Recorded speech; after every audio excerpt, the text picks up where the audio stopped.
तो ये जो फर्स्ट आपको मैंने चैप्टर कराया था फाइनेंशियल मैनेजमेंट, ये उसी वीडियो का पार्ट 2 है।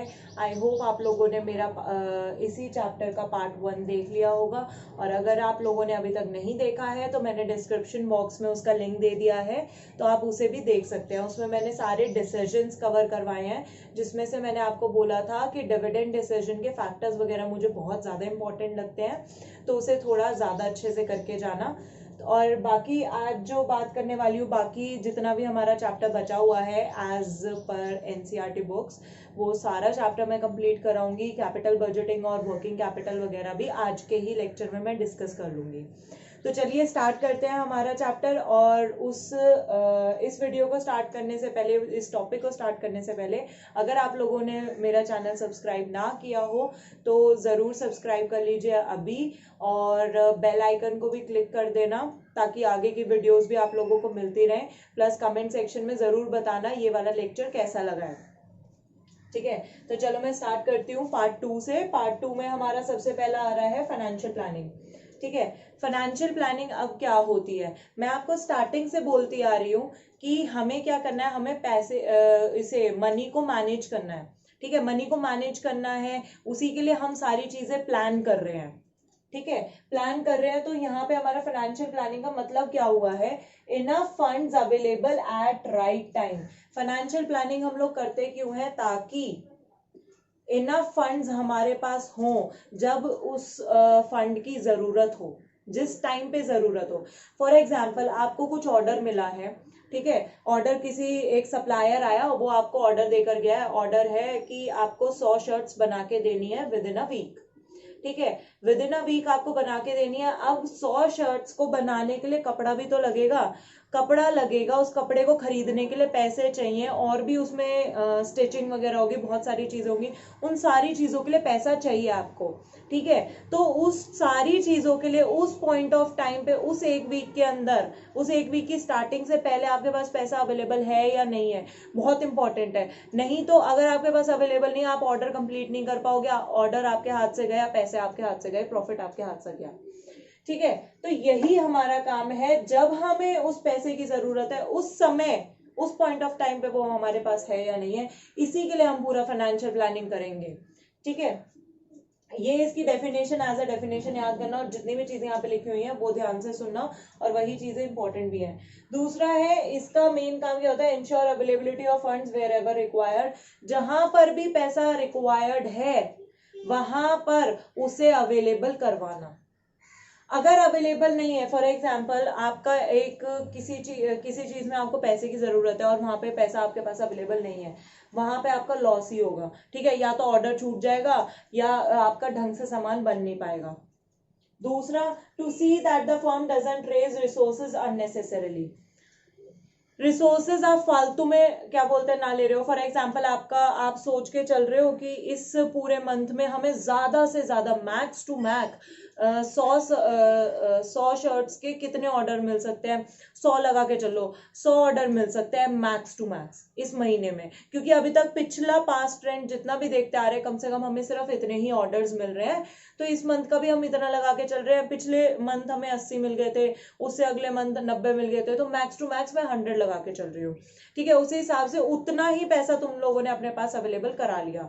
अब क्या है, यहाँ पे मैं क्या कह रही हूँ, अब यहाँ पे वही बात हुई, 100 अगर अवेलेबल हो गए, 100 ऑर्डर्स आ गए तो हमारा ठीक है। अब यहाँ पे क्या था, मैंने लगा के चला भाई 80-90 आ रहे हैं, तो कहीं ना कहीं मैं 100 मैक्स टू मैक्स लेके चल रही हूँ। अब मैं कह रही हूँ मैं 200 का लेके चल रही हूँ, भाई अब तक हुआ है नहीं वो चीज, है ना। फालतू में तुम अपने पास पैसा इकट्ठे करे जाओ, 200 ऑर्डर्स के हिसाब से तुमने अपने पास रख रखा है, तो वो क्या होगा, फालतू में तुम पैसे उसके लिए रेज करते जा रहे हो। तुम्हारे पैसे हमेशा तुम्हारे पास पड़े तो है नहीं, तुम्हें रेज ही करने पड़ रहे हैं, थ्रू डेट करने पड़ रहे हैं, या लोन लेना पड़ रहा है, या इक्विटी शेयर, कुछ ना कुछ किसी चीज की वजह से आप लोगों को रेज करना पड़ रहा है ना। तो फालतू में क्यों रेज करना जब उसकी जरूरत है ही नहीं। आपको पता चल रहा है कि 200 ऑर्डर्स तो कहीं से नहीं आएंगे, तो क्यों पैसे रखने। ठीक है। तो अननेसेसरीली कोई भी ऐसे रिसोर्सेज फालतू में आपको रेज नहीं करने हैं, फालतू की चीजें नहीं मंगवानी है कि रॉ मटेरियल आपने मंगवा के रख लिया, ठीक है, रॉ मटेरियल फालतू में थोक में मंगवा के रख लिया, चलो इस महीने काम नहीं आ रहा तो कभी तो काम आएगा, इस पूरे साल भी काम नहीं आ रहा तो कभी तो काम आएगा, ये कोई मतलब थोड़ी ना होता है। अननेसेसरीली कुछ भी आपको नहीं करना है, फंड्स नहीं रेज करने हैं। इसीलिए मैंने यहाँ पे बोला था एक्सेस ऑफ, यहाँ पे मैंने लिखे हैं दो वर्ड्स, एक्सेस और अनअवेलेबल फंड्स। अनअवेलेबल का मैंने आपको बता दिया, अनअवेलेबल है ऑर्डर जाएगा लॉस होगा। एक्सेस के केस में क्या है, एक्सेस तुम्हारे पास पैसा पड़ा हुआ है, आइडल पैसा पड़ा हुआ है, आइडल कैश है, उससे तुम्हें कुछ भी पैसा जनरेट होके नहीं मिल रहा है, एज इट इज पड़ा हुआ है। फॉर एग्जाम्पल तुम ले लो, तुम अपने घर में पैसा इकट्ठा करे जा रहे हो, बच्चों को बड़ी आदत होती है गुल्लक में पैसे वो लोग भरते जाते हैं, अब वो गुल्लक में पैसे डालते जा रहे हैं डालते जा रहे हैं, अब ये सोचो उसी पैसे की जो कीमत है ना वो आगे जाके गिर जाएगी, वो चीज तुम्हें कुछ जनरेट करके नहीं दे रही है, जितने पैसे उसमें है एज इट इज है, वहीं पे जाके तुम बैंक में डाल रहे हो पैसे या कहीं और लगा रहे हो, कुछ ना कुछ तो पैसा तुम्हें इनकम वापस मिलेगी ना, 2% इंटरेस्ट मिलेगा, 7% मिलेगा, कुछ तो मिलेगा ना, घर पे रखने से बेटर है कहीं लगा ही लो। तो ये चीज थी यहाँ पे कि एक्सेस ऑफ फंड्स जो हैं मतलब वो बेकार ही रहते हैं। उसके बाद है इंपॉर्टेंस, इंपॉर्टेंस का आ गया, फाइनेंशियल प्लानिंग इंपॉर्टेंट क्यों है भाई, फॉरकास्ट करता है कि हमारे इतने ऑर्डर्स आएंगे, इतना सब कुछ आएगा, या हमारी ग्रोथ इतनी होगी, उस हिसाब से हम पैसा लेके चल रहे हैं, तो फोरकास्टिंग होती है, अच्छी बात है, हमें पहले से ही थोड़ा बहुत हम सारी चीजों को कवर अप करके चलते हैं। फॉर एग्जाम्पल हम सोच के चल रहे हैं ग्रोथ हमारी कितनी होगी, ग्रोथ हम कह रहे हैं, हम लगा के चल रहे हैं 20% हम लेके चल रहे हैं कि इस साल हमारी ग्रोथ 20% होगी, पर सिर्फ 20% को कंसीडर मत करो, 10% भी लेके चलो, 30% भी लेके चलो, ऐसा भी हो सकता है 20 से कम हो सकती है ग्रोथ और 20 से ज्यादा भी हो सकती है, तो तीनों चीजों को कंसीडर करके चलो और फिर फोरकास्ट करो। अवॉइड शॉक्स एंड सरप्राइजेस, भाई तुम पहले से ही लेके चल रहे हो कि हमारा इतने तक का लॉस हो सकता है, ज्यादा से ज्यादा इतना ही लॉस होगा इस साल, और बुरे से क्या बोलते हैं अच्छे से अच्छा मतलब इतना ही प्रॉफिट होगा। तो एक बात बताओ, कोई भी सरप्राइज नहीं हुआ, कोई शॉक तुम्हें नहीं लगा, तुम्हें ऑलरेडी पहले पता था, तुम इतना लेके चल रहे थे। कोऑर्डिनेटिंग एक्टिविटीज, कोऑर्डिनेटिंग कैसे एक्टिविटीज होती है, हर एक डिपार्टमेंट का तुम देख रहे हो, हर एक एक्टिविटी का तुम देख रहे हो, कितना फंड रिक्वायर्ड होगा, कितना कैसे होगा, तो हर एक में कोऑर्डिनेशन होता है, ठीक है। कोऑर्डिनेशन ऑफ एक्टिविटीज तभी हो पाएगा जब सारी मतलब सभी लोग मिलके काम करेंगे, सब अपना बताएंगे, हमारे में इतना रिक्वायर्ड होगा फंड, और हमारे में ये चीजें रिक्वायर्ड होंगी, इस टाइम पे अवेलेबल करानी है, ऐसे।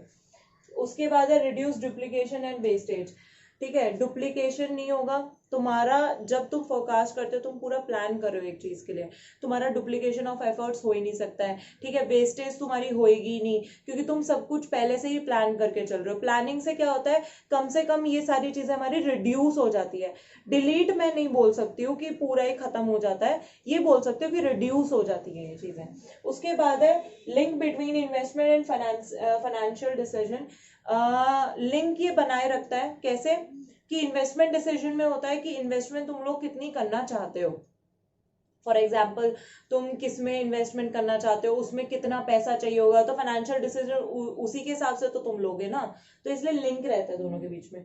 उसके बाद है evaluation of actual performance easier, भाई जो एक्चुअल परफॉर्मेंस तुम्हारी होगी उसे तुम इवैल्यूएट इजीली कर सकते हो अगर तुम्हारे पास स्टैंडर्ड्स होंगे। प्लानिंग चैप्टर में तुम लोगों ने पढ़ा होगा कि हम स्टैंडर्ड्स एक बनाते हैं, उसी के अगेंस्ट हम क्या बोलते हैं इवैल्यूएट करके देखते हैं कि हमारा इतना स्टैंडर्ड था, उसके अकॉर्डिंगली हम वो अचीव कर पाए हैं नहीं कर पाए हैं, तो वो इजी हो जाता है। तो ये था फाइनेंशियल प्लानिंग। इसके बाद स्टार्ट करते हैं अच्छा, तो अब हमारा कौन सा टॉपिक था, कैपिटल स्ट्रक्चर। कैपिटल स्ट्रक्चर मैंने बोला था ना, कैपिटल स्ट्रक्चर अब होता क्या है, कैपिटल स्ट्रक्चर का मतलब होता है कि mix between owner's fund and borrowers fund. अभी हमने लास्ट वीडियो में डिस्कस करा था कि हम फाइनेंस करते कैसे, फाइनेंसिंग डिसीजन में हम लोगों ने बोला था एक होता है शेयर होल्डर्स फंड मतलब ओनर्स फंड, और एक होता है बोरोअर्स फंड जिससे हम अपना फाइनेंस करते हैं, रेज करते हैं फंड को, ठीक है। तो इसीलिए कैपिटल स्ट्रक्चर में हमारा होता क्या है, वो जो पूरा कैपिटल पूरा अमाउंट हमारा बन के रेडी होगा 1 करोड़, ठीक है, मैंने एग्जांपल 1 करोड़ लिया था ना, तो 1 करोड़ कैसे रेडी होगा, हमारा owner's fund plus borrowers fund का मिक्स, उन दोनों को मिला के जो हमारा बनेगा वो 1 करोड़, वो होगा हमारा कैपिटल स्ट्रक्चर, ठीक है। और इसीलिए बोला जाता है कि इसे हमेशा प्रोपोर्शनेट मतलब प्रोपोर्शन इन दोनों का हमें ध्यान रखना बहुत जरूरी है कि कितना हमें ओनर्स फंड रखना है और कितना हमें बोरोवर्स फंड रखना है। उसके बाद हमारा यहाँ पे आता है कि डेट माइनस इक्विटी, ठीक है, सॉरी डेट उसके बाद हमारा यहाँ पे आता है debt equity ratio. Debt equity ratio में क्या था, डेट अपॉन इक्विटी, ठीक है। डेट अपॉन इक्विटी मतलब आपका क्या बोलते हैं, डेट और इक्विटी का आपने रेशियो निकाल लिया, कितना आपने उसी फंड को 1 करोड़ को क्या बोलते हैं डेट के थ्रू मतलब डिबेंचर्स के थ्रू आपने कितना लिया है और कितना आपने इक्विटी के थ्रू लिया है। तो इससे आपको पता चल सकता है उस 1 करोड़ में कितना डेट का रेशियो है और कितना इक्विटी का रेशियो है, ठीक है। नेक्स्ट है हमारा इसमें फाइनेंशियल लिवरेज, मैंने यहाँ पे लिख रखा है। फाइनेंशियल लिवरेज क्या होता है, डेट मैंने यहाँ पे लिख रखा है, डेट आप डिबेंचर्स ही लेके चल सकते हो। उसके बाद नीचे है debt plus equity. Debt plus equity is equal to your total क्या बोलते हैं कैपिटल। टोटल कैपिटल में से आपका डेट का पार्ट कितना है। जब भी हम रेशियो की बात करते हैं ना, तो नीचे जैसे हमारा क्या आ रहा है, डेट प्लस इक्विटी मतलब टोटल कैपिटल, टोटल कैपिटल में से डेट का रेशियो कितना है, तो इसे हम क्या बोलते हैं, फाइनेंशियल लिवरेज। फाइनेंशियल लिवरेज हम इसे बोलते हैं। उसके बाद इसी में चीज अगर मैं बोलूं, अगर फॉर एग्जाम्पल मेरा आप लेके चलो, मैं एग्जाम्पल यहाँ पे लेती हूँ, डेट में लेके चल रही हूँ 50, ठीक है, और क्या बोलते हैं इक्विटी में लेके चल रही हूँ 40, ठीक है। क्या बोल सकती हूँ, 50/90, 50/90 में इसे यहाँ पे बोल सकती हूँ। अब यहाँ पे अगर यहाँ पे मैं कर दूं इसे 60, यहाँ पे ये 60 दोनों हो जाए, मैं अपना डेट का क्या बोलते हैं अमाउंट यहाँ पे बढ़ा दूं। डेट का अमाउंट अगर मैं यहाँ पे बढ़ा देती हूँ तो उस केस में क्या होगा, कॉस्ट ऑफ फंड तो मेरा डिक्रीज हो जाएगा। क्यों, क्योंकि डिबेंचर्स हमारा चीपेस्ट सोर्स होते हैं फंड रेज करने के लिए, cheapest source of raising fund है हमारा। इसीलिए फाइनेंशियल लिवरेज अगर इंक्रीज होगा, ये चीज तो पता है ना कि न्यूमरेटर अगर हमारा बड़ा होता है, न्यूमरेटर अगर क्या बोलते हैं इंक्रीज होता है, तो हमारा क्या बोलते हैं ये रेशियो इंक्रीज होगा, क्योंकि डायरेक्ट रिलेशन है इन दोनों के बीच में, इनवर्स रिलेशन है। तो इसी वजह से फाइनेंशियल लिवरेज इंक्रीज होगा तो कॉस्ट ऑफ फंड हमारा डिक्रीज होगा, क्योंकि चीपेस्ट सोर्स है, डेट ज्यादा हो रहा है, और फाइनेंशियल रिस्क हमारा बढ़ेगा। फाइनेंशियल रिस्क बढ़ेगा, ये चीज याद रखना। फाइनेंशियल लिवरेज और फाइनेंशियल रिस्क के बीच में डायरेक्ट रिलेशनशिप है। फाइनेंशियल रिस्क क्यों बढ़ेगा भाई, इंटरेस्ट अब हमें थोड़ा ज्यादा पे करना पड़ेगा ना इसमें। जब हमारा डेट इंक्रीज होगा तो इंटरेस्ट हमें ज्यादा पे करना पड़ेगा, और ये रिस्क ज्यादा बन गया है कि क्या बोलते हैं, और ज्यादा रिस्क में इंक्रीज हो गया ना कि हम वो इंटरेस्ट ना पे कर पाए, तो इसीलिए फाइनेंशियल रिस्क हमारा यहाँ पे इंक्रीज होगा। अब हमारा अगला कॉन्सेप्ट आता है इसी के अंदर। ये पूरा समझने के लिए पहले वो डिविडेंड नहीं, आपका फाइनेंसिंग डिसीजन आपको क्लियर होना चाहिए कि हम कैसे कैसे करते हैं। उसके बाद ये छोटी सी चीज थी कि डेट और इक्विटी हम कैसे कैसे प्रोपोर्शन लेके चलते हैं। इसके बाद कौन सा था हमारा टॉपिक, ट्रेडिंग ऑन इक्विटी। मैंने इसमें क्या बोला था, ट्रेडिंग ऑन इक्विटी, जो नया कॉन्सेप्ट था। ट्रेडिंग ऑन इक्विटी क्या है, trading on equity refers to increase in profit earned by equity share holders due to presence of fixed financial charges like interest. मतलब शेयर होल्डर्स का wealth increase हो रहा है, क्यों, क्योंकि उसके क्या बोलते हैं आपका ये जो टोटल कैपिटल स्ट्रक्चर था उसमें फाइनेंशियल चार्जेस आर देयर, ठीक है, मतलब आपका फाइनेंशियल चार्जेस है, इसी वजह से क्या बोलते हैं इंटरेस्ट वगैरह, उसी वजह से आपका प्रॉफिट इंक्रीज हुआ है, शेयर होल्डर्स का वेल्थ इंक्रीज हुआ है, तो वो अच्छी बात यहाँ पे मानी जा रही है। उसी को हम ट्रेडिंग ऑन इक्विटी बोलते हैं, मतलब फाइनेंशियल चार्जेस की वजह से आपका प्रॉफिट और शेयर होल्डर्स वेल्थ इंक्रीज होना। तो अब इस केस में इसी के यहाँ पे ये 2 केसेस हैं, आपके एनसीईआरटी की बुक्स में 2 टेबल्स दिए हुए हैं। उन टेबल्स को जब आप ये देख रहे हो वीडियो तो साथ में खोल लेना। फर्स्ट वाली टेबल में आप लोगों को दिया होगा कि मतलब वहां पे आरओआई आपको दे रखा होगा, रिटर्न ऑन इन्वेस्टमेंट, ठीक है, और ईपीएस आपको देखना है। तो उस केस में क्या था, पहला जो केस आएगा उसमें निल था आपका इंटरेस्ट, ठीक है, पहला केस आपका निल था वहां पे इंटरेस्ट। तो नीचे क्या था आपका आरओआई कुछ आ रहा, सॉरी ईपीएस आपका कुछ आ रहा होगा 0.47 समथिंग, ठीक है। तो अब क्या हुआ, 0.47 समथिंग आया जब आपका इंटरेस्ट निल है। तो आपने क्या सोचा, रिटर्न ऑन इन्वेस्टमेंट, ये फर्स्ट वाला केस है बिल्कुल, ठीक है। तो रिटर्न ऑन इन्वेस्टमेंट अगर आपका ज्यादा है, जितना ज्यादा डिफरेंस होगा इन दोनों के बीच में, आरओआई रिटर्न ऑन इन्वेस्टमेंट और अर्निंग पर शेयर के बीच में जितना ज्यादा डिफरेंस होगा, उतना ज्यादा फेवरेबल फाइनेंशियल लिवरेज है। फेवरेबल फाइनेंशियल लिवरेज के केस में हम क्या करते हैं, ट्रेडिंग ऑन इक्विटी करते हैं। ट्रेडिंग ऑन इक्विटी का मतलब, अगर हमारा क्या बोलते हैं, हमारा अर्निंग पर शेयर और इसके बीच में ज्यादा डिफरेंस आ रहा है, तो उस केस में हम क्या करते हैं कि हमारा प्रॉफिट बढ़ रहा है, ठीक है, हमारा प्रॉफिट बढ़ रहा है, क्यों, क्योंकि इंटरेस्ट है, तो हम और प्रॉफिट और इंटरेस्ट यहाँ पे बढ़ा देंगे ताकि हमारा यहाँ पे प्रॉफिट बढ़ सके, ठीक है। तो मतलब मोर, अगर इन दोनों के बीच का डिफरेंस ज्यादा है तो हम ट्रेडिंग ऑन इक्विटी करेंगे, मतलब इंटरेस्ट का अमाउंट इंक्रीज कर देंगे। वहीं पे मतलब और डेट ले लेंगे, इंटरेस्ट का अमाउंट ऐसे इंक्रीज नहीं होता, और डेट लिया है तभी इंटरेस्ट का अमाउंट इंक्रीज होगा। अगर मेरा रिटर्न ऑन इन्वेस्टमेंट कम है, मतलब इतना ज्यादा, मतलब थोड़ा बहुत कम है ईपीएस से, तो वो अनफेवरेबल हमारा क्या बोलते हैं फाइनेंशियल लिवरेज होता है, जब हमारा ईपीएस से कम होता है हमारा रिटर्न ऑन इन्वेस्टमेंट। तो इसी केस में, इस केस में हम trading on equity not advisable होता है, मतलब इस केस में हमें इंटरेस्ट और नहीं बढ़ाना चाहिए, मतलब और अपना डेट के थ्रू अपना फंड रेज नहीं करने चाहिए। ये बस दो केसेस थे आपकी बुक्स में, जो टेबल दिया हुआ है फर्स्ट वाला टेबल यही बोलता है कि जब नील था इंटरेस्ट तो आपका 0.47 कुछ आ रहा था, जब आपने और बढ़ा दिया 1 लाख इंटरेस्ट कर दिया, आप देखोगे ईपीएस इंक्रीज हो गया था, आपका अर्निंग पर शेयर इंक्रीज हो गया था। तीसरा केस था, वहां पे और आप बढ़ा रहे थे तो क्या बोलते हैं और इंक्रीज हो रहा था, तो वो फेवरेबल फाइनेंशियल लिवरेज का केस था। दूसरा मैंने क्या बोला था, जब इन दोनों का क्या बोलते हैं रिटर्न ऑन इन्वेस्टमेंट आपका कंपेरेटिवली कम है, तो उस केस में एडवाइजेबल बिल्कुल भी नहीं होता है कि आप अपना इंटरेस्ट और इंक्रीज करो, क्योंकि इंटरेस्ट आप इंक्रीज करते हो आपका अर्निंग पर शेयर गिरता है, ठीक है। बस ये दो केसेस थे, ये याद रखना, प्लस इसकी डेफिनेशन याद रखना। इसके भी चांसेस हैं, मतलब एग्जाम्पल के साथ उसे जरूर याद कर लेना, ट्रेडिंग ऑन इक्विटी के आने के चांसेस हैं पेपर। ऑन इक्विटी डन हो गया, अब ये वाला स्टार्ट करते हैं फैक्टर्स, इसके जल्दी से डिस्कस करते जाते हैं, फैक्टर्स बहुत क्विकली मैं कवर करूंगी क्योंकि ऑलमोस्ट काफी सारी चीजें मैंने पहले ही बता दी हैं।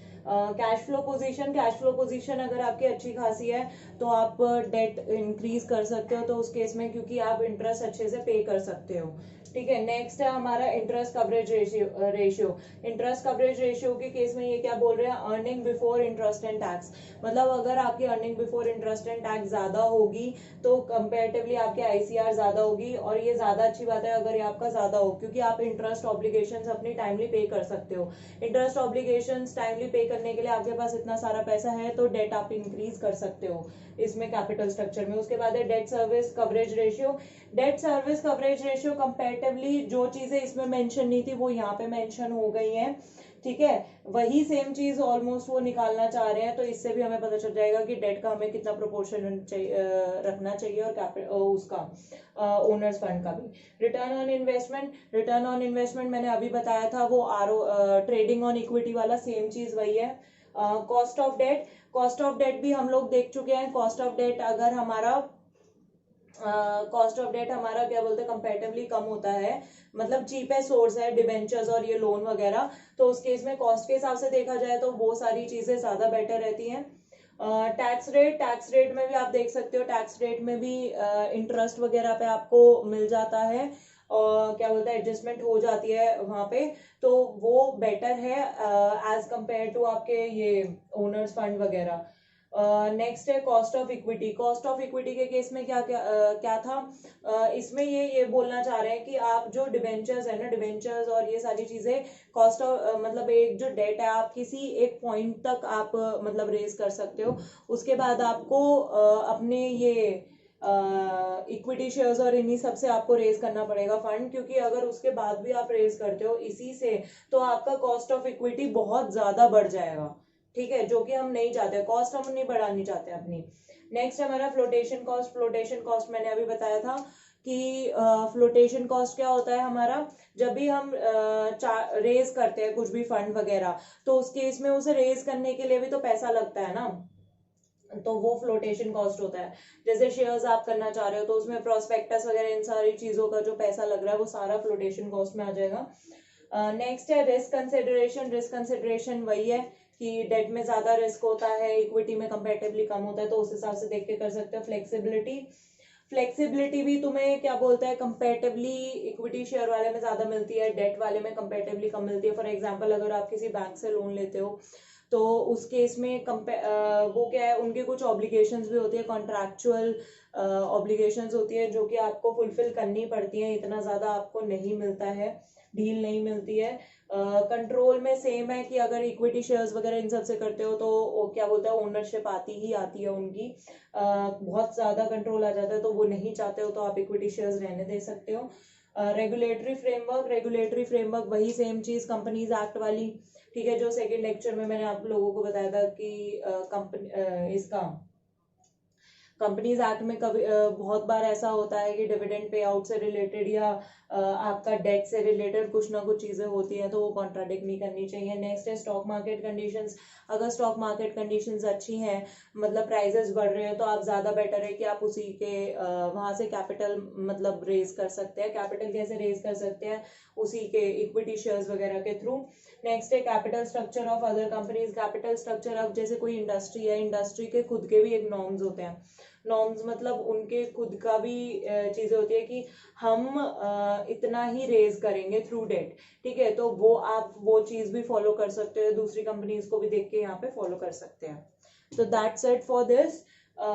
इसके कंपेरेटिवली वही 6 पॉइंट जो इजी से हैं सबके साथ, ज्यादातर ट्राई करो कि अगर पेपर पॉइंट ऑफ व्यू से कर रहे हो तो जो सिमिलर पॉइंट बैठे ना सबके बीच में, ट्राई करो सिर्फ उन्हीं को लेके चलो। जैसे सिमिलर पॉइंट हमारे कौन से बैठ रहे हैं, जैसे टैक्स रेट हमारा बैठ रहा है, कॉस्ट हमारा बैठ रहा है, कैश फ्लो पोजीशन है, रिस्क कंसिडरेशन है, कंट्रोल है, ठीक है।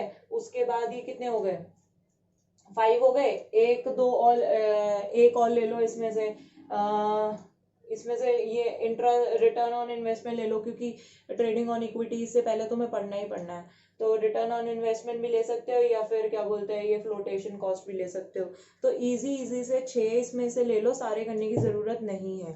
अच्छा, तो फिर इसके बाद मैंने क्या बोला था, मैंने बोला था कि हम स्टार्ट करेंगे हमारा फिक्स्ड कैपिटल और कैपिटल बजटिंग डिसीजन। अब मैंने एक चीज स्टार्टिंग में बोली थी कि हमारे 2 तरीके के डिसीजन हमें लेने होते हैं, एक तो हम फिक्स्ड एसेट में कितना करें और एक हम करंट एसेट में कितना करें। फिक्स्ड एसेट में कितना करें उसका मतलब क्या होता है, कैपिटल बजटिंग डिसीजन हमें लेना होता है, और क्या बोलते हैं करंट एसेट मतलब कैश, इन्वेंट्री और रिसीवेबल्स में कितना करें वो वर्किंग कैपिटल मैनेजमेंट होता है, जो इसके बाद मतलब मैं अभी कवर करूंगी। जल्दी से पहले इसे कवर कर लेते हैं। मैंने आपको बोला था जैसे कि अगर हम फिक्स्ड एसेट्स में अगर इन्वेस्ट करते हैं, फिक्स्ड एसेट्स में इन्वेस्ट करते हैं तो हमारा क्या क्या होता है, लॉन्ग टर्म ग्रोथ के लिए हम कर रहे हैं, 1 साल के लिए तो खरीद नहीं रहे हैं, 2-3 साल के लिए होगा। सेकंड, लार्ज अमाउंट 50 लाख की मैंने आपको बोली थी फर्स्ट लेक्चर में, ये सारी चीजें मैंने एक्सप्लेन करी थी कि लार्ज अमाउंट है, जैसे 50 लाख बहुत ज्यादा अमाउंट है, एक बार इन्वेस्ट हो गया तो हो गया, इरिवर्सिबल डिसीजन है, प्लस रिस्क बहुत ज्यादा है कि अगर उस मशीनरी का बाय चांस यूज इतना ज्यादा अच्छे से ना हो पाया तो रिस्क बहुत ज्यादा है कि आपका 50 लाख डूब गया, ठीक है। दैट्स इट, ये सारे इसके ये चारों के चारों यहाँ पे कंप्लीट हो गए। नेक्स्ट है हमारा फैक्टर्स, जल्दी से डिस्कस करते हैं। Nature of business. अब इसका नेचर ऑफ बिजनेस होता कैसा है, नेचर ऑफ मतलब इसका फैक्टर्स नेचर ऑफ बिजनेस पे भी बड़ा डिपेंड करता है। फॉर एग्जांपल आपका बिजनेस किस तरीके का, मैन्युफैक्चरिंग बिजनेस है, ट्रेडिंग बिजनेस है, मैन्युफैक्चरिंग वालों को फिक्स्ड एसेट की कंपैरेटिवली ज्यादा जरूरत पड़ती है, जो ऑनलाइन वाले हैं उन्हें इतना ज्यादा कोई फर्क नहीं पड़ेगा कि उनके पास फिक्स्ड एसेट्स हैं या नहीं है, उन्हें तो जस्ट लैपटॉप वगैरह है, बहुत बढ़िया है, मतलब उसी के ऊपर सारा काम हो जाता है। बट जिन्हें बनानी है चीजें तो उन्हें थोड़ा ज्यादा फिक्स्ड एसेट पड़ेगा, तो यहाँ पे फिक्स्ड एसेट की ज्यादा जरूरत पड़ेगी। प्लस यहाँ पे स्केल ऑफ ऑपरेशन, स्केल कितना है, आप बड़े स्केल पे अपना प्रोडक्शन कर रहे हो या छोटे स्केल पे, बड़े स्केल पे है तो ज्यादा मशीनरीज लगेंगी, सारी चीजें लगेंगी, तो इसलिए फिक्स्ड कैपिटल की उसमें कंपेरेटिवली ज्यादा जरूरत पड़ेगी। Next, choice of techniques. Choice of techniques मतलब आप लेबर एक्सटेंसिव टेक्निक यूज कर रहे हो या capital intensive. Labour intensive technique का मतलब होता है आपका काम ऐसा है कि जिसमें लेबर ज्यादा इन्वॉल्व होता है, या आपका काम ऐसा है जिसमें मशीनरी ज्यादा रिक्वायर्ड है, ठीक है। अगर मशीनरी ज्यादा रिक्वायर्ड है तो अगेन फिक्स कैपिटल वहां पे इन्वॉल्व होगा। टेक्नोलॉजी अपग्रेडेशन, अब मैंने आपको बोला था कोई भी ऐसी मशीनरी है या कोई टेक्नोलॉजी है जो ऑब्सोलीट हो गई है, तो उस केस में आपको नई मशीनरी खरीदने की जरूरत है, रिप्लेस करने की जरूरत है, तो उसके लिए पैसा लगेगा। नेक्स्ट है ग्रोथ प्रोस्पेक्ट्स। अगर आप अपना एक्सपैंड करना चाहते हो, एक्सपैंड करने की सोच रहे हो, ज्यादा ग्रोथ करने की सोच रहे हो, तो उसके इसमें फिक्स्ड असेट्स आपके ज्यादा रिक्वायर्ड होंगे, फिक्स कैपिटल उसमें रिक्वायर्ड होगा। डाइवर्सिफिकेशन, डाइवर्सिफिकेशन जैसे प्रोडक्ट्स आप ले रहे हो, एक प्रोडक्ट में डील कर रहे थे, अब दूसरा प्रोडक्ट भी आप लेकर आए हो, तो जितना डाइवर्सिफाई करना चाह रहे हो तो उसके लिए भी पैसा चाहिए, ठीक है, उसे भी बनाने के लिए मशीनरीज वगैरह चाहिए, तो इसलिए फिक्स कैपिटल रिक्वायर्ड होता है। नेक्स्ट है हमारा फाइनेंसिंग ऑल्टरनेटिव्स। अगर मेरे पास ऐसा है कि मैं किसी से लीज पे ले सकती हूँ, रेंट पे कोई भी मशीनरी ले सकती हूँ और अपना काम खत्म कर लूँ, इन दैट केस मुझे इतना ज्यादा फिक्स कैपिटल की जरूरत नहीं है। उस केस में मैं लीज वगैरह भी ले रही हूँ तो कंपैरेटिवली मुझे कम पैसे में हो जाएगा काम, तो इतना खरीदने वरीदने की कोई जरूरत नहीं है। नेक्स्ट है लेवल ऑफ कोलैबोरेशन। अब मैंने क्या करा, मैंने किसी कंपनी के साथ, मेरी कंपनी है, मैंने किसी और कंपनी के साथ कोलैबोरेट कर लिया। अब जो उस कंपनी के उस कंपनी के असेट्स थे वो सारे अब मैं भी तो यूज कर सकती हूँ, मेरे असेट्स वो यूज कर सकते हैं, तो इतना ज्यादा मुझे इसमें इन्वेस्ट करने की जरूरत नहीं है। क्या पता उसके पास इतनी सारी ऑलरेडी फिक्स्ड असेट्स और कैपिटल क्या बोलते हैं टेक्नोलॉजी, अपग्रेडेड टेक्नोलॉजीज पड़ी हो कि मुझे नई जरूरत खरीदने की है नहीं। तो ये सारे फैक्टर्स यहाँ पे ध्यान रखना। नेक्स्ट हम स्टार्ट करते हैं वर्किंग कैपिटल। ओके तो अब मैं कौन सा स्टार्ट कर रही थी, वर्किंग कैपिटल। वर्किंग कैपिटल भी जल्दी से कंप्लीट करते हैं। वर्किंग कैपिटल में मैंने क्या बोला था कि वर्किंग कैपिटल हमारा क्या होता है, वर्किंग कैपिटल मतलब हमारा related to current asset. Current asset management basically हम लोग करते हैं इसमें, उसी से रिलेटेड करंट एसेट के लिए ही हमें इसमें पैसा चाहिए होता है। कैश, रिसीवेबल्स, इन्वेंट्रीज, ये सारी चीजें वर्किंग कैपिटल में आ गई। हमारा रॉ मटेरियल, हमारा फिनिश गुड्स, ये सब कुछ क्या बोलते हैं बनाने के लिए जो पैसा चाहिए होता है या जो चीजें चाहिए होती है वो सारा कुछ इसी में आ जाएगा। Nature of business. अब हमारा नेचर ऑफ इसका भी हमारा डिपेंड करता है, फैक्टर्स इस पे डिपेंड करते हैं, मतलब फैक्टर्स हैं जिन पर डिपेंड करता है कि हमें वर्किंग कैपिटल कितना चाहिए कितना नहीं चाहिए। उसके इसमें है nature of business. For example nature of business अगर आपका मैन्युफैक्चरिंग का है तो उस केस में आपको वर्किंग कैपिटल ज्यादा रिक्वायर्ड है, आपको रॉ मटेरियल रिक्वायर्ड होगा, पैसा रिक्वायर्ड है कि आप टाइमली उसे क्या बोलते हैं खरीद सको, आगे काम कर सको, as compare to trading one. Trading one में इतना ज्यादा कुछ आपको जरूरत नहीं होती है, आपको कौन सा रॉ मटेरियल वगैरह खरीदना और प्रोसेस करना है पूरा। नेक्स्ट है स्केल ऑफ ऑपरेशन। जितना ज्यादा बड़ा स्केल पे आप ऑपरेट करोगे उतना ज्यादा आपको वर्किंग कैपिटल रिक्वायर्ड होगा। Next is business cycle. अच्छा तो नेक्स्ट मैंने बोला था, नेक्स्ट है हमारा बिजनेस साइकिल। अब बिजनेस साइकिल में क्या होता है, अगर बाय चांस हमारा क्या बोलते हैं हमें लग रहा है बूम आ रखा है मार्केट में, तो उस केस में क्या है ज्यादा सेल होगी, तो ज्यादा सेल होगी तो उस केस में हमें पता है कि ज्यादा हमें प्रोड्यूस करना पड़ेगा, ज्यादा प्रोड्यूस करने के लिए वर्किंग कैपिटल ज्यादा रिक्वायर्ड होगा। नेक्स्ट है seasonal factors. For example crackers वगैरह का सीजन आ गया तो उस केस में क्या होता है, उससे क्रैकर्स बनाने के लिए जो चीजें चाहिए होती है वो रिक्वायर्ड होती है। या होली का सीजन आ गया तो होली में कलर्स बनाने के लिए या पिचकारी वगैरह बनाने के लिए जो भी चीजें जरूरी होती है तो उस चीज की ज्यादा जरूरत पड़ती है, तो तब वर्किंग कैपिटल बहुत ज्यादा रिक्वायर्ड होता है, सीजनल टाइम पे बहुत रिक्वायर्ड होता है। नेक्स्ट है प्रोडक्शन साइकिल। प्रोडक्शन साइकिल है कि अगर आपको लग रहा है कि आपने अभी एक रॉ मटेरियल डाला है, फॉर एग्जांपल आपने अभी एक रॉ मटेरियल डाला फिनिश गुड्स बनने में आपका पूरा लग रहा है 3 मंथ्स, ठीक है, 3 महीने आपको लग रहे हैं, मतलब इतना लंबा टाइम पीरियड है, तो 3 महीने के लिए आपको आपका जो पैसा है वो इसमें लॉक हो गया। रॉ मटेरियल आपने खरीदा, रॉ मटेरियल जितने का भी खरीदा वो अभी पैसा आपका 3 महीने के लिए लॉक्ड है, तो उस केस में वर्किंग कैपिटल आपको थोड़ा ज्यादा चाहिए होगा। नेक्स्ट है your credit allowed. Credit allowed में क्या है, फॉर एग्जाम्पल आप मतलब आजकल बड़ा कंपटीशन चल रहा है, जैसे कंपटीशन जैसे दूसरा कंपनी है वो अपने कस्टमर्स को ज्यादा क्रेडिट पे दे रही है, तो लोग क्या कर रहे हैं उस पे से जाकर ज्यादा सामान खरीद रहे हैं। तो आपने क्या शुरू करा, आपने भी कहा हम भी ज्यादा क्रेडिट पे देंगे, मतलब ज्यादा से ज्यादा लोगों को क्रेडिट पे देंगे, इतना अमाउंट हम क्रेडिट पे देंगे सामान, ठीक है, ताकि वो बाद में पे कर सके इजीली। तो क्रेडिट पीरियड के लिए भी मतलब यहाँ पे कंसीडर करना होता है कि उतने टाइम पीरियड के लिए आपके पास वर्किंग कैपिटल ज्यादा होना चाहिए। क्रेडिट अवेल, फॉर एग्जांपल आपने कहीं से सामान खरीदा है, सामान आपको क्रेडिट पे मिल गया है, 3-4 महीने के लिए मिल गया है, तो उस केस में आपको वर्किंग कैपिटल कम रिक्वायर्ड होगा, क्योंकि आपको अभी पे ऑफ नहीं करना है, जब लास्ट उसका आ जाएगा तब आपको पे ऑफ करना है, तो तब वर्किंग कैपिटल ज्यादा रिक्वायर्ड होगा। But during that 3 to 4 months इतना ज्यादा आपको रिक्वायर्ड नहीं है। नेक्स्ट है ऑपरेटिंग एफिशिएंसी। ऑपरेटिंग एफिशिएंसी अगर मैं बात करूं, अगर आपका अच्छे से ऑपरेट हो रहा है, आप एफिशिएंटली ऑपरेट कर रहे हो सारी चीजों को, आपको वर्किंग कैपिटल इतना ज्यादा रिक्वायर्ड नहीं होगा, क्योंकि आप जितने एग्जिस्टिंग चीजें भी है ना उन्हें आप ढंग से ऑपरेट कर रहे हो। ठीक है, ज्यादा वर्किंग कैपिटल की कब, बहुत ज्यादा की कब ज्यादा जरूरत पड़ती है, जब आप ऐसे ही मतलब यूज करे जा रहे हो, वेस्टेज भी बहुत सारी हो रही है। नेक्स्ट है अवेलेबिलिटी ऑफ रॉ मटेरियल। अगर रॉ मटेरियल ऑलरेडी आपके पास अवेलेबल है अच्छा खासा, ठीक है, और क्या बोलते हैं, जब तक वो उसमें है, अपना प्रोडक्शन साइकिल में है, तो उस टाइम पीरियड के लिए आपके पास वर्किंग कैपिटल थोड़ा ज्यादा होना चाहिए। नेक्स्ट है ग्रोथ प्रोस्पेक्ट्स। अगर आपको और अपना एक्सपैंड करना है तो उस केस में वर्किंग कैपिटल ज्यादा होना चाहिए। Level of competition. Level of competition मैंने आपसे अभी बोला था कि कॉम्पीट करते हो तो उस केस में क्या बोलते हैं, आपके पास वर्किंग कैपिटल ज्यादा होना चाहिए, भले आप सेल ज्यादा करना चाह रहे हो, ज्यादा प्रोड्यूस करके सेल ज्यादा करना चाह रहे हो, या क्रेडिट पे आप दे रहे हो, तो हर एक केस में आपको वर्किंग कैपिटल ज्यादा ही चाहिए। नेक्स्ट है इन्फ्लेशन। इन्फ्लेशन का केस, जैसे इन्फ्लेशन होता क्या है, प्राइजेस में इंक्रीज होना, ठीक है, वो होता है इन्फ्लेशन। इन्फ्लेशन के केस में मैं क्या बोल सकती हूँ कि इन्फ्लेशन मतलब जैसे फॉर एग्जांपल अभी हमारा इन्फ्लेशन आया है, 5 रुपए से 6 रुपए की ये चीज हो गई है, तो उस केस में हमें वर्किंग कैपिटल ज्यादा रिक्वायर्ड होगा, क्योंकि कैश हमें ज्यादा पे करना होगा, सारी चीजें महंगी होगी। ठीक है, तो बस ये था इस पूरे चैप्टर में, बस यही सारी चीजें हैं। फैक्टर्स मैंने आप लोगों को बता दिया। ये वर्किंग कैपिटल वगैरह के भी 6, इसमें से कोई भी इजी से पॉइंट्स यहाँ पे देख के कर लेना। मुझे पूरे चैप्टर में जो ज्यादा इंपॉर्टेंट लगता है वो डिसीजंस वाला पार्ट लगता है, प्लस फाइनेंशियल प्लानिंग के ऊपर आपको शॉर्ट नोट आ सकता है आई थिंक, उससे ज्यादा मैं एक्सपेक्ट नहीं करती। और बाकी ये वर्किंग कैपिटल और इन सब के क्योंकि फैक्टर्स गिवन है, तो इस केस में आप लोग एक्सपेक्ट कर सकते हो कि इसका भी छोटा मोटा क्वेश्चन आ जाए। पर केस स्टडी के हिसाब से अगर देखा जाए तो डिविडेंड वाले पे मुझे लगता है कि डिविडेंड और फाइनेंसिंग डिसीजन पे अच्छा खासा क्वेश्चन आ सकता है।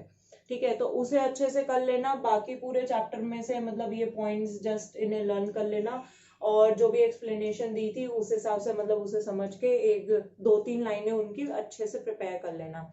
इस चैप्टर में और कुछ नहीं है, जो मेन था वो फर्स्ट पार्ट में मैंने आप लोगों को बता दिया, इसमें भी मैंने पूरा डिस्कस कर लिया। ट्रेडिंग ऑन इक्विटी क्या करना है, टेबल करना है, टेबल के साथ में वो जो 2 केसेस मैंने आपको बोले थे वो अच्छे से कर लेना। वो बाय चांस वाला केस है कि अगर आ जाए, ठीक है। विद दिस क्या बोलते हैं, मेरा ये चैप्टर कंप्लीट होता है फाइनेंशियल मैनेजमेंट। और अगर मेरा वीडियो पसंद आया हो तो मेरी वीडियो को सब्सक्राइब, लाइक, शेयर सब कुछ करना यार प्लीज, और कमेंट सेक्शन में जरूर बता देना कि कैसा लगा ये।